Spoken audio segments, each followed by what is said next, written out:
Welcome to Energetic Advantage, the podcast where energy isn't woo, it's your edge. I'm your host, Jessica Serrato, intuitive strategist, lifelong pattern decoder, lover of numbers, and energetic guide for visionary leaders. Around here, we go energy first, strategy second. Every episode will give you a perspective, a tool, or a timeline shift that helps you lead from your power. Because the truth is, your energy is your most undervalued asset until you learn how to use it. Get ready, you're about to have the advantage. Let's begin. Hey everyone, welcome back. Today, let's talk about metrics. Now don't turn it off, please. Go pause it. I hear the collective sigh that you all just had because I get it. The word metrics sounds really boring. It sounds corporate. It sounds like spreadsheets and dashboards and someone telling you to track your KPIs while your soul slowly leaves your body. But here's the thing and why I'm talking about it today. Metrics are actually one of the biggest energetic advantages you can have this year. The one is a very physical energy. It's like, bring the receipts. And you can't have a receipt unless you're tracking something. Listen, if you are not tracking anything at all, I'm going to say this very lovingly, but also very directly. That is bypassing. It's energetic bypassing. Because if you want to materialize something, not just visualize it, you're going to need those receipts. And receipts require tracking. Okay. Now, again, if you're still with me, before you panic, I am not here to tell you which metrics that you need to track. I'm not here to tell you which metrics matter to you. That's the whole point of this episode, because the metrics that matter to you, figuring out what those are, that, spoiler, is your energetic advantage. Okay.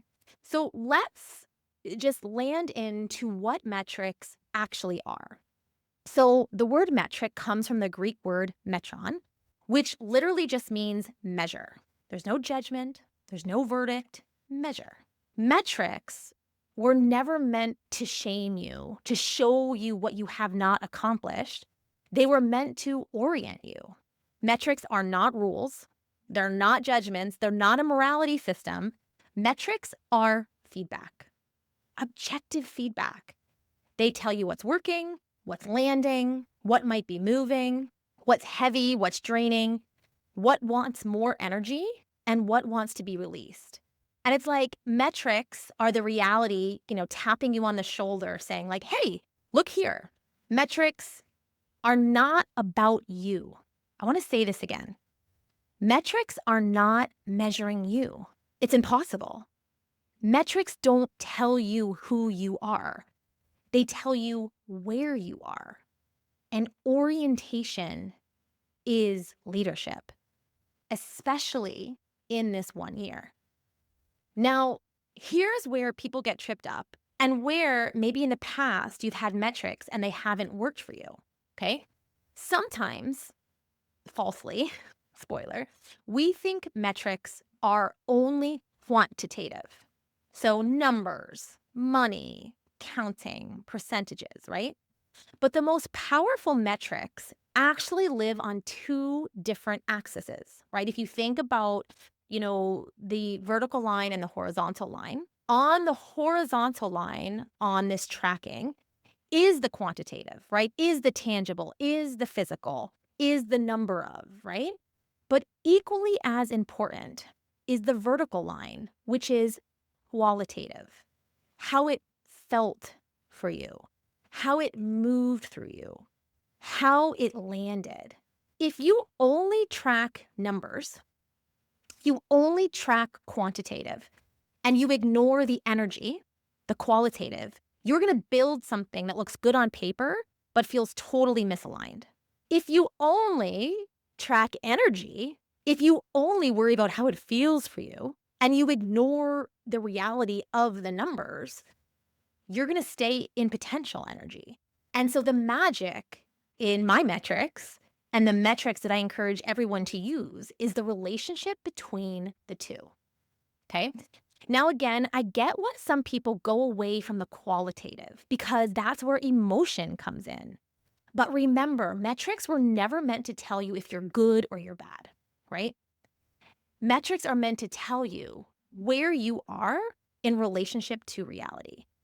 And when we make metrics mean something about our worth, that's when we stop looking at them, right? But this year isn't about looking away.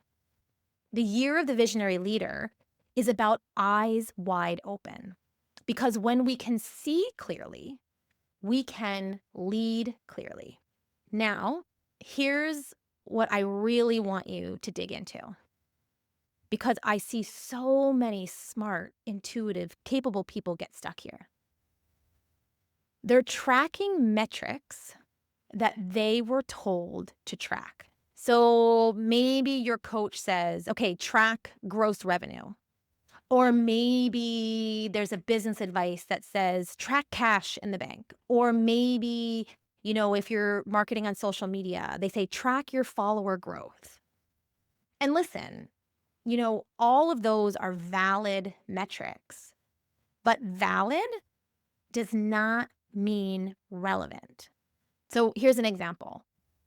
I've had a lot of different people tell me to track gross revenue as my main metric.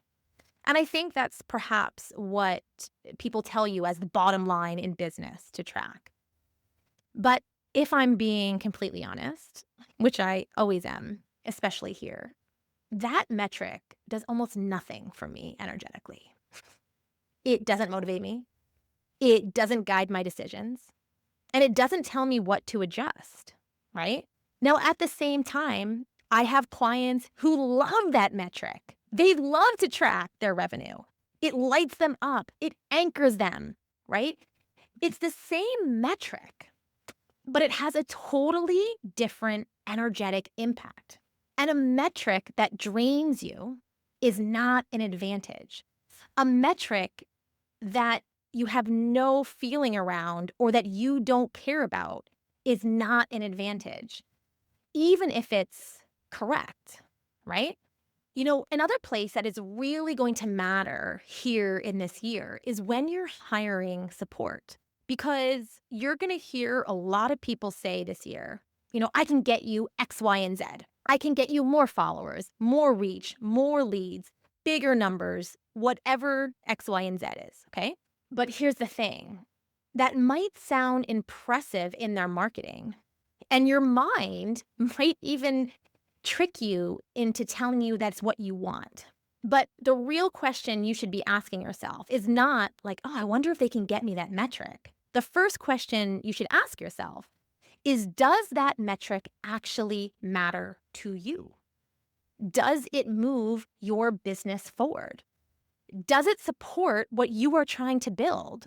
Or does it just look good on paper? Because if you don't know your own metrics, you're going to outsource your power to someone else's definition of success.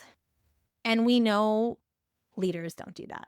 So these sneaky ones that I was just alluding to are the vanity metrics, are the ego metrics. These are the metrics that look really good, but they actually don't help you lead if it's not aligned with your strategy. So this could be something like followers, likes, registrations, views, big numbers, whatever that is. I'll give you a real example here. And remember, every example that I give, either from myself or my clients or the leaders that you hear on the podcast, we're not saying that it has to be the same as us. We're just saying, hey, take this example and use it as a mirror for your own life and business and figure out yours using this, okay? So here's one that just happened to me at the end of 2025. So for years, I have offered a free year ahead forecast for the next year. And in 2023, I had over 500 people sign up for it. And on paper, like, amazing. And I'm not gonna lie, I was like, "Oh my gosh, I'm so amazing. I had over 500 people sign up for this," whatever, okay? But when I actually dove into the metrics that mattered to me, I quickly realized that this was not the success I thought it was. Specifically, I feel I wanna say I had about maybe 50 live, which is great. But then when I actually looked at who watched the replay, I was really disappointed.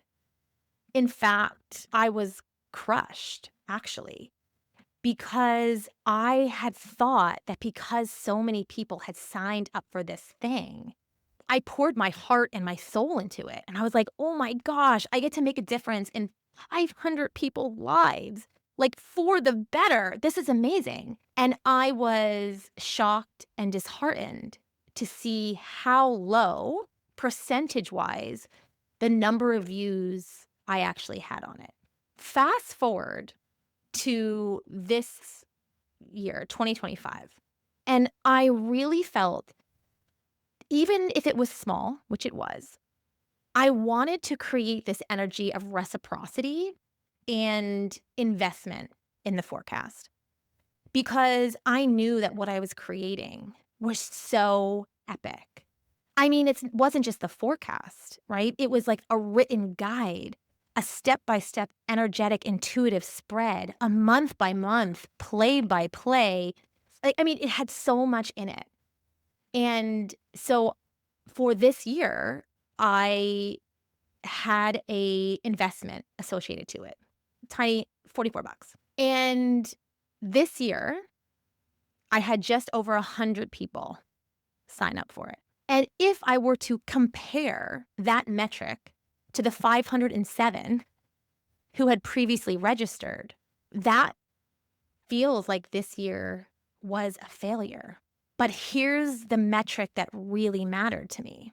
Over 50% of people who had registered for the forecast showed up live. And as of today on the recording, all but 2 have watched the replay. Like, more than 95%. For me, reach, the amount of people, is not resonance. That number, a 500 number, fed my ego for about 5 minutes. Then reality showed up and was like, okay, but like, who stayed? And for me, that's the metric that matters. Like, if I'm going to show up in my full energy, I want people to show up in theirs and actually take action on the guidance that they not only receive, but that they generate in themselves for investing and showing up in themselves. And that's the metric that mattered to me. Vanity metrics make you feel impressive, but real metrics are what changes your behavior. And if a metric makes you feel good, but it gives you no direction, it's not serving you. So what metrics actually matter? Okay. As I said, like, I'm not going to give you a list and say, track these exact 5 things, because what you care about and what I care about are different. But instead, I want to give you this framework. I want to give you some categories to feel into. I want you to think of these as doors, not rules. Okay. So the first type of metric is resonance metric. Who stayed? Who replied? Retention rates? Who came back? Who implemented, right? You can feel into these conversion metrics, right? So yes, a conversion metric is money. It also could be movement through your offers. Did this lead somewhere more meaningful, right? You can track upsells, downsells, bumps, whatever conversion that feels most important for you. You can track capacity metrics. How did this feel in my body? Did I feel energized or depleted? Did I feel expanded or restricted or constricted? And, that was so fascinating to me. It was this capacity metric that in this past year, I felt so good in not only delivering the forecast, but in the days that followed, right? Because more people were engaged, I was able to feed off that energy and I was not disappointed at all. I was not wondering where, or why people had signed up and not come, right? It felt like a beautiful exchange. And because of that, I want to do more of it. And this is where the next metric comes into play, desire metrics. Would I do this again? Do I want to deepen this? Do I want to end this? And then there are integrity metrics, right? And integrity, let's just be clear here, has nothing to do with morals. It's not to do with what's right or wrong. Integrity means integral or whole. So it is like, does this feel in resonance with myself? Did the exchange feel valid for you? Did you undercharge, overgive? These are the metrics that are actually going to teach you something. Because remember, metrics are mirrors. They're not moral judgments. Metrics, just like money, just like resources, just like time, it's all neutral, right? It's our feelings and emotions that make them not neutral, but inherently they are. And so metrics, no matter if one person signs up or 100 people sign up or whatever metrics you're tracking, they're not saying you're good or you're bad. They're not saying if you're talented or untalented, worthy or unworthy. They're mirrors. So if you avoid mirrors, if you avoid looking at yourself in the mirror, that keeps you stuck in stories. Tracking metrics collapses fantasy and reveals the truth. And we know that real leadership requires truth. So here's how you can track these energetic metrics. Because I hear what you're saying is, okay, I know how to track numbers, but how do I track energy? Okay, it's simple. It's not fancy. After an event or an offer or a launch or a week, I want you to rate your energy from 1 to 10. And you can write one word, how you're feeling, expanded, heavy, clean, forced. And you can ask your body, would I do this again? And if the answer is no, you can ask yourself, what would need to change in order for me to want to do it again? Okay. You can do this weekly, right? A great weekly reflection is like, what moved, what stalled, what surprised me. Listen, you can journal, you can voice note, you can keep a notes app list on your phone. Consistency always beats complexity. So when you're deciding to choose your metrics, it's also important that you commit to tracking them and evaluating them. And here's the thing, without even intentionally tracking them, your audience is already giving you metrics, right? Your audience is constantly giving you data, replies, questions, silence, right? What they quote back to you, what they say back to you that you've already said, what they don't comment on. Remember, as hard as it may be to look at, silence is also a metric. And so this is why identifying the metrics that matter to you and committing to tracking them becomes your biggest energetic advantage. Because when you know your metrics, you stop comparing. And when you stop comparing, you pivot faster, you trust yourself more, you waste less energy, you build momentum that actually lasts, you don't get distracted. Metrics become self-leadership. And I'm human. I have an ego. Of course, we all do. And I'm going to say this was challenging for me this year. I had to remind myself of the metrics that mattered to me so much. When I saw other people in the online space offering these free events and getting those vanity metrics that I once did. But I knew that those were not the metric that actually mattered.